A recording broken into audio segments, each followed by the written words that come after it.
A 1.200 metros de altitude, diretamente de Sopra Bolzano, eu sou Miguel Teixeira e hoje o Guto Brioli não está aqui com a gente, mas por um excelente motivo.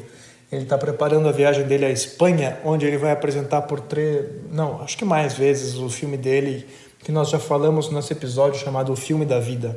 Se vocês não escutaram esse episódio, voltem atrás e escutem que vale a pena.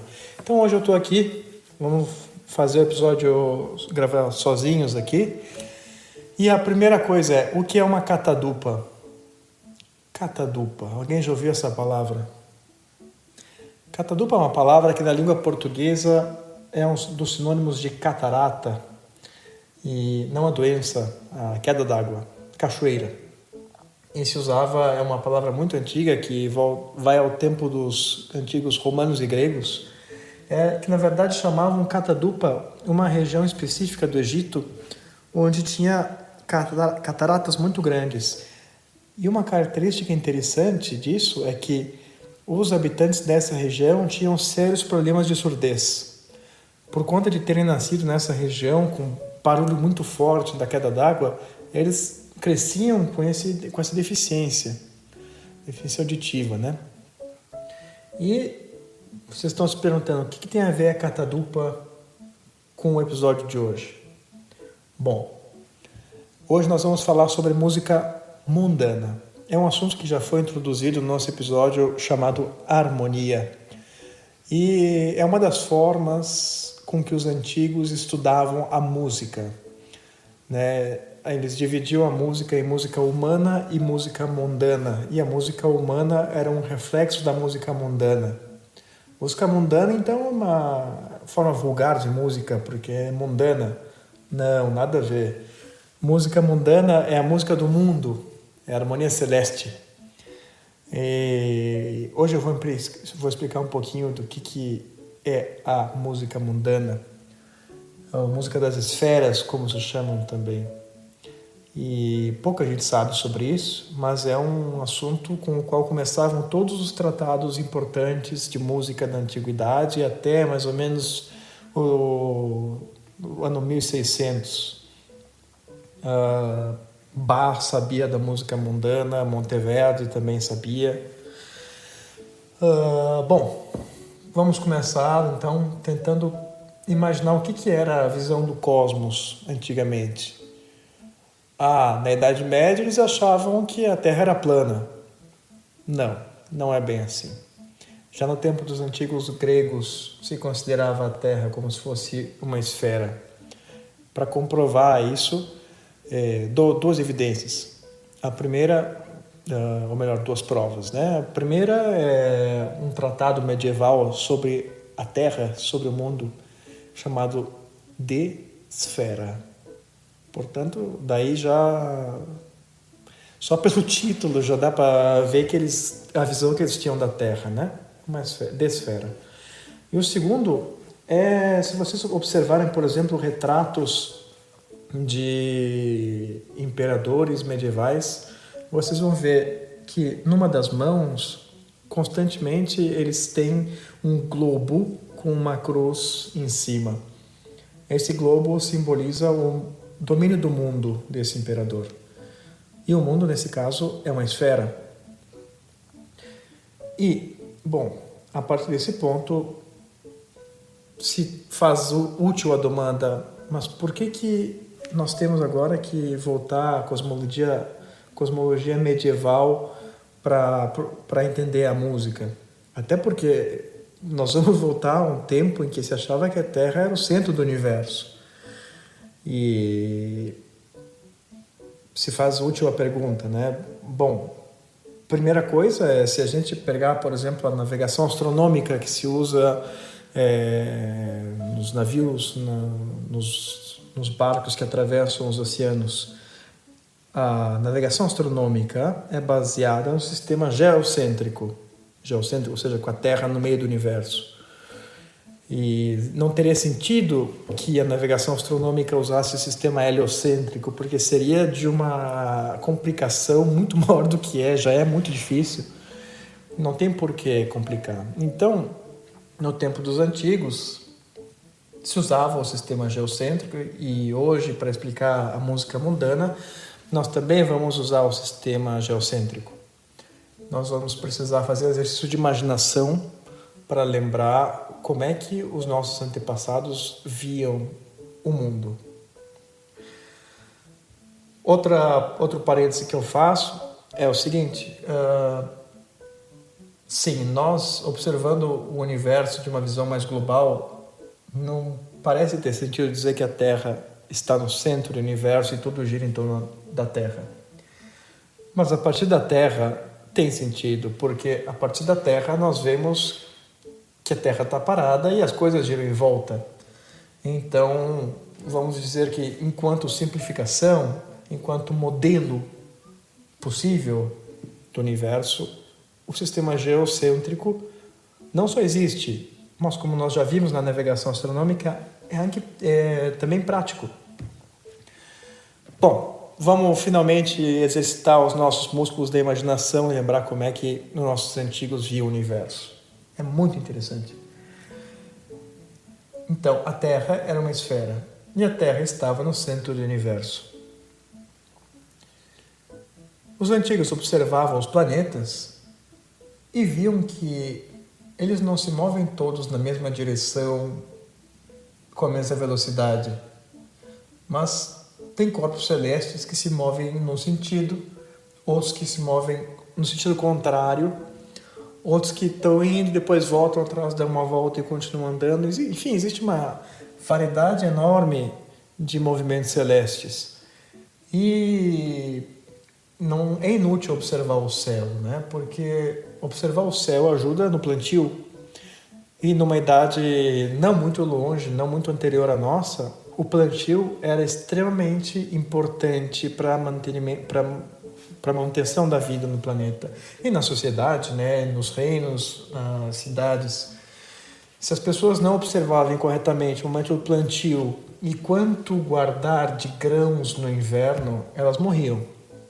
Então, o céu era a principal fonte de estudos para a previsão da meteorologia e, portanto, do plantio e da colheita. E observando o céu, observaram essa variedade de movimentos e tentaram montar sistemas que ajudassem a prever como o céu se moveria nos próximos anos. Enfim, prever os ciclos celestes, né? Então, já desde o berço da humanidade aqui falando, não estamos na Idade Média. Então, os gregos, por exemplo, observando o céu, principalmente os pitagóricos, viram que, em primeiro lugar, a Lua é o astro que se move de maneira mais não uniforme. E acima da Lua montavam os outros astros, né? Alguns se moviam de maneira mais uniforme, outros menos. Por exemplo, Mercúrio se move de maneira complicada. Já Vênus é um pouco mais estável, o Sol é mais estável. Por exemplo, o movimento do Sol é muito mais estável que o da Lua, e assim por diante, até o fim, as estrelas do céu, que se movem de maneira bastante uniforme.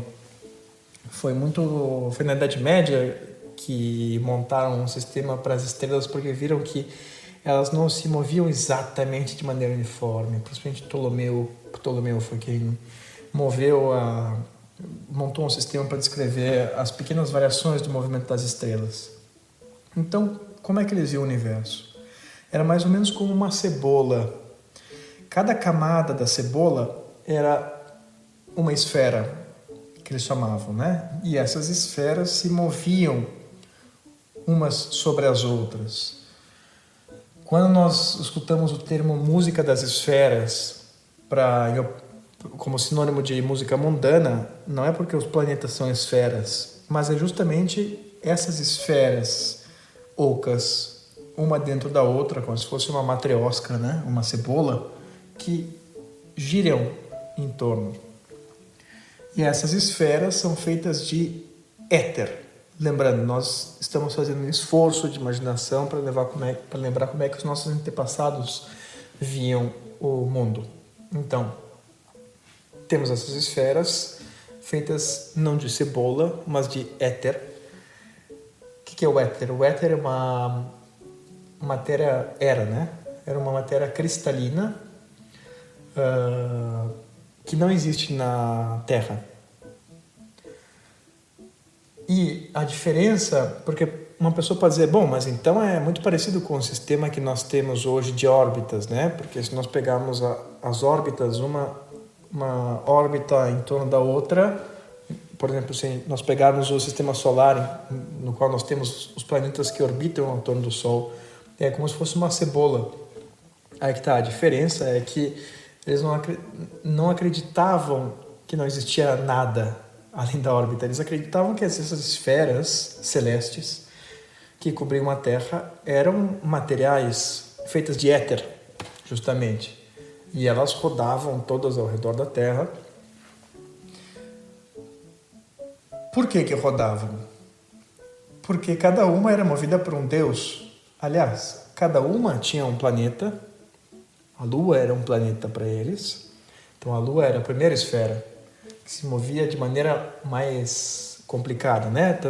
Até hoje nós chamamos uma pessoa meio amalucada de lunático, porque reflete emocionalmente os movimentos da Lua no céu.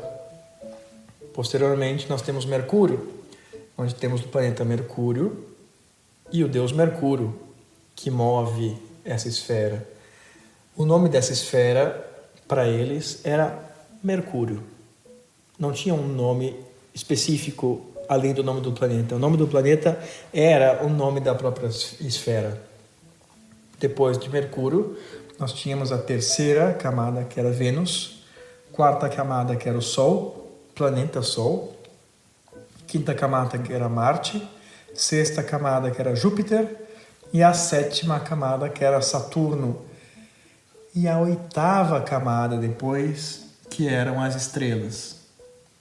Portanto, 7 planetas, né, com as 7 camadas. Não é por acaso que nós temos 7 notas musicais.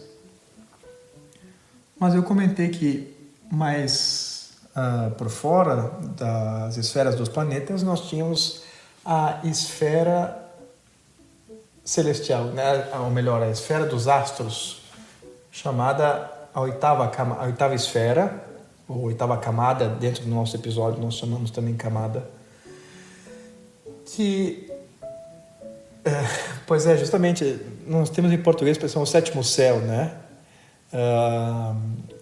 Aqui o sétimo céu seria o céu de Saturno. Depois do sétimo céu nós temos os astros, a última camada, a camada mais estável de todas.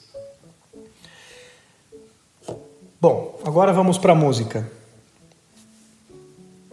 Platão, Pitágoras, Cícero, uma série de filósofos antigos, com exceção de Aristóteles, acreditavam que, sendo que o movimento é a origem do som, não existe som sem movimento, e isso é válido até hoje, não é concebível que uma matéria tão grande assim, como as esferas celestes, se movendo, não emitam um som. É pouco racional, é pouco plausível isso. Por que nós não escutamos esse som, então? Aí nós voltamos à referência que nós fizemos no início das catadupas. Porque nós nascemos no meio desse barulho e somos surdos para ele. Pelo mesmo motivo pelo qual, se nós olharmos o sol diretamente, nós ficamos cegos pela exposição direta a essa luz, né? Como nós nascemos expostos a esse som, nós não o escutamos. Mas não quer dizer que ele não exista. E, de fato, logicamente, não quer dizer que não exista. Vamos ver algumas coisas interessantes aqui. Platão, ele coloca em cada uma dessas esferas uma sereia, né? Para dizer que cada uma dessas esferas canta ou emite um som de uma maneira diferente. Hesíodo, na Teogonia, chama a oitava esfera, né? Na oitava esfera, ele coloca a oitava musa, daí que vem a palavra música, Lembrando, a oitava esfera era a esfera dos astros, né? Que se chamava Urania. Quem sabe grego antigo, por favor, me perdoe a pronúncia, eu não sei grego antigo, mas chamava Urania e sei suficientemente grego antigo para fazer associação com Urano, que é o deus é o Zeus, né, dos gregos, a oitava musa.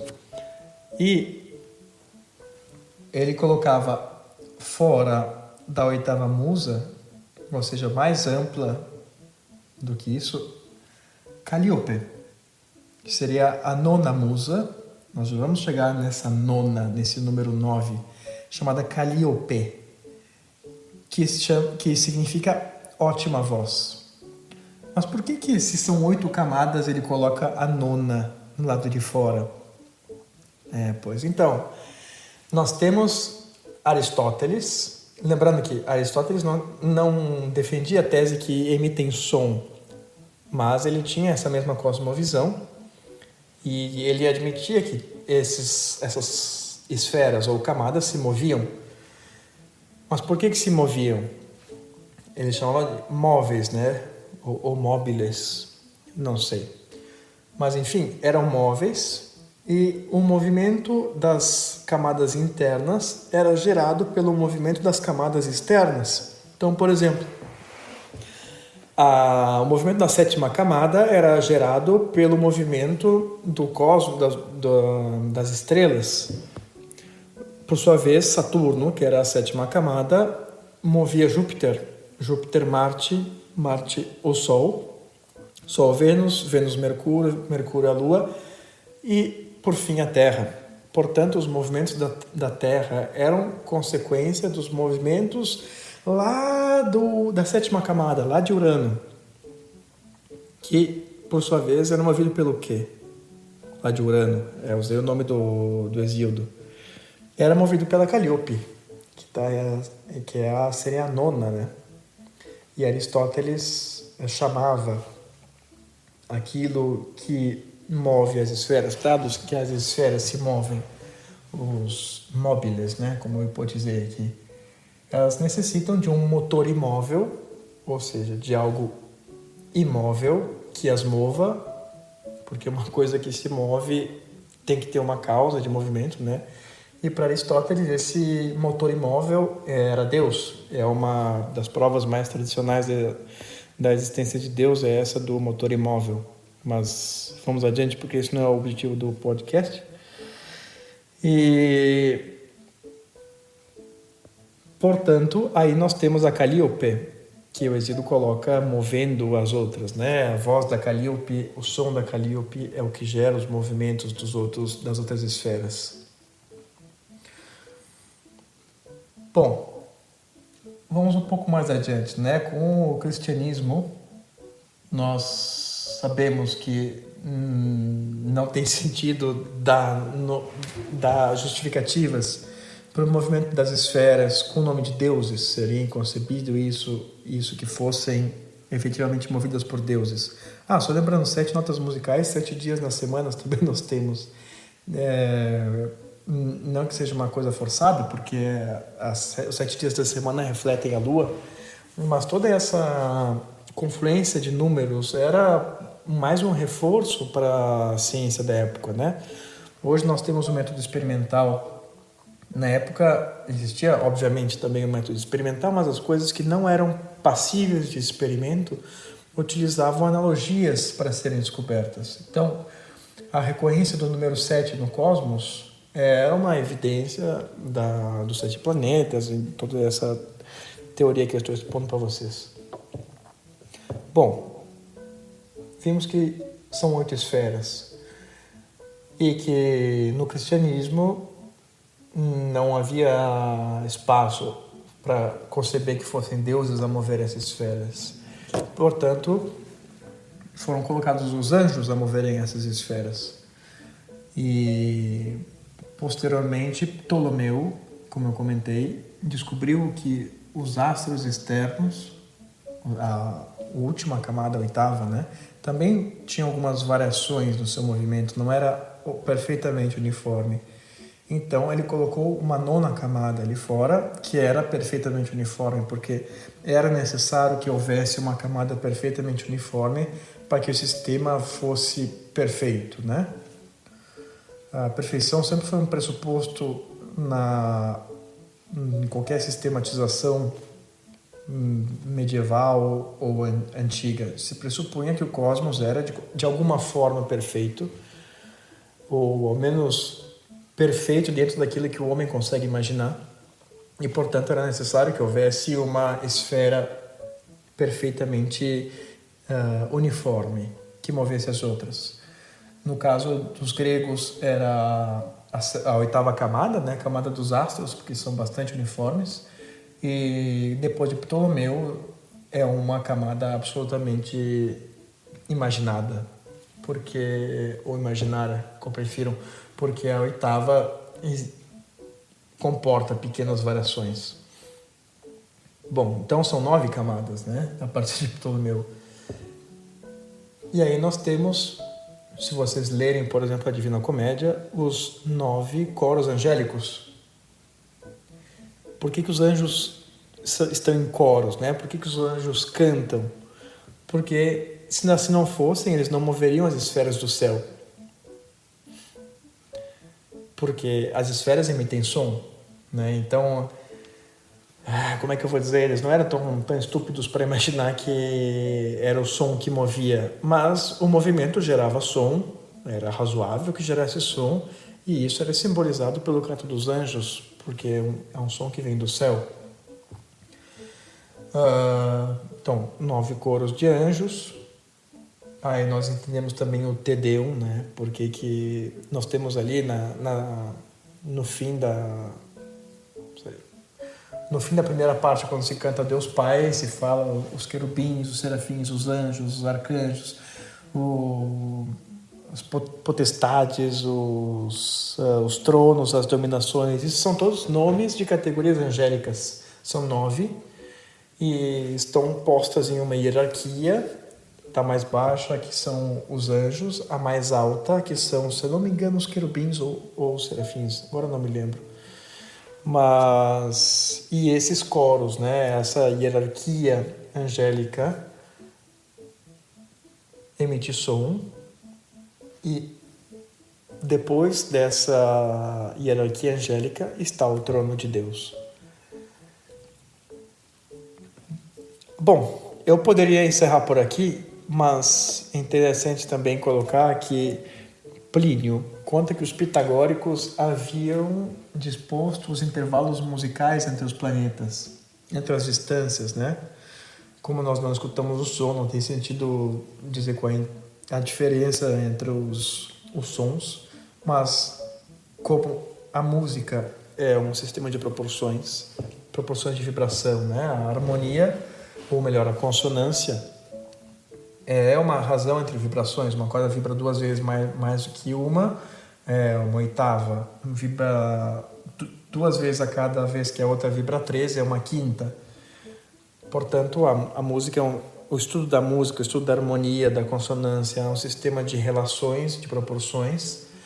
Portanto, também a distância entre os planetas pode ser, de alguma forma, exposta como um sistema de proporções, né? Por exemplo, um retângulo 2:1 é uma oitava. Toda a geometria antiga buscava justamente essas proporções. E por isso que a música também é parente da geometria, da matemática, etc. E, enfim, indo ao ponto que eu estava dizendo, os pitagóricos haviam medido as proporções entre as distâncias dos astros sob forma de intervalos musicais, né? Depois, quem quiser, busca o que é um semitom, que proporção que é, o que é uma quinta, que proporção que é. No caso, como eu já comentei, a quinta é 2:13, etc. Cada intervalo musical é o nome de uma proporção. Então, vamos lá. Entre a Lua e a Terra, existe o intervalo de tom. Entre Lua e Mercúrio, o intervalo de semitom maior. Entre Mercúrio e Vênus, intervalo de semitom menor. Entre Vênus e o Sol, tom e semitom menor. Entre Terra e Sol, Portanto, nós temos intervalo de quinta. Entre a Lua e Sol, intervalo de quarta. Indo adiante. Entre o Sol e Marte, tem a mesma distância entre a Terra e a Lua, portanto, um tom. Entre Marte e Júpiter, o semitom menor. Entre Júpiter e Saturno, o semitom maior. Entre Saturno e o último céu, Urano, né, os astros, o semitom menor. Portanto, entre a Terra e o último céu, tem o intervalo de oitava. Bom, não preciso dizer que essas proporções não são, na realidade não existem, né? Ou ao menos matematicamente se poderia fazer algum cálculo, alguma função que transformasse nessas proporções, mas assim, pegas de maneira crua, sem nenhum perdão pelos erros, esses intervalos não funcionam. Eu li os intervalos entre o mais próximo da Terra até o mais longínquo, né? Partindo da Lua até o último céu.